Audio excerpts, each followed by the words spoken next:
well in the country of Zimbabwe. Why is that so? Because we have been exiled.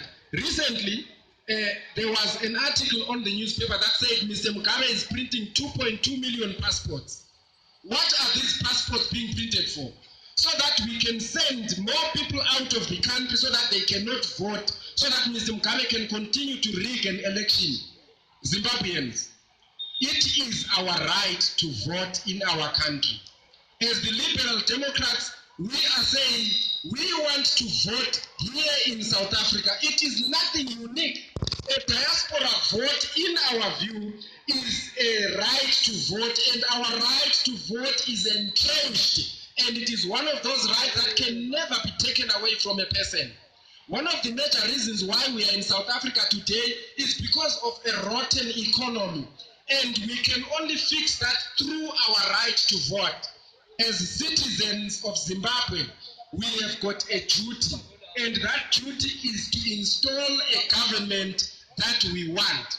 And nobody can take that right away from us. So as I am standing here today, thank you very much, I'm going to finish just in a moment.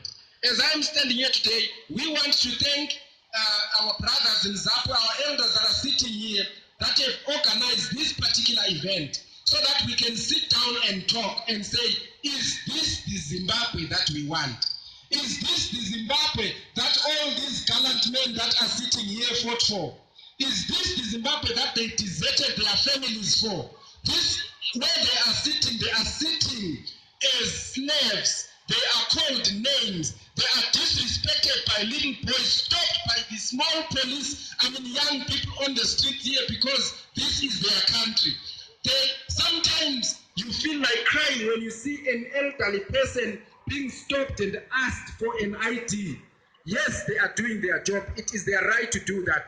But for you as a Zimbabwean, where is your pride when my father is asked for an ID and he is called a kwerekwere and is called a headless person? Zimbabwe must go back to its origins. The origins of Zimbabwe is where the people of Zimbabwe govern, not a select group of criminals and thugs. Zimbabwe does not have a government. It has got a cartel of criminals. My Zimbabwe, your Zimbabwe, our Zimbabwe. Together, let us rebuild it. Thank you. My Zimbabwe, your Zimbabwe, together. My Zimbabwe, your Zimbabwe.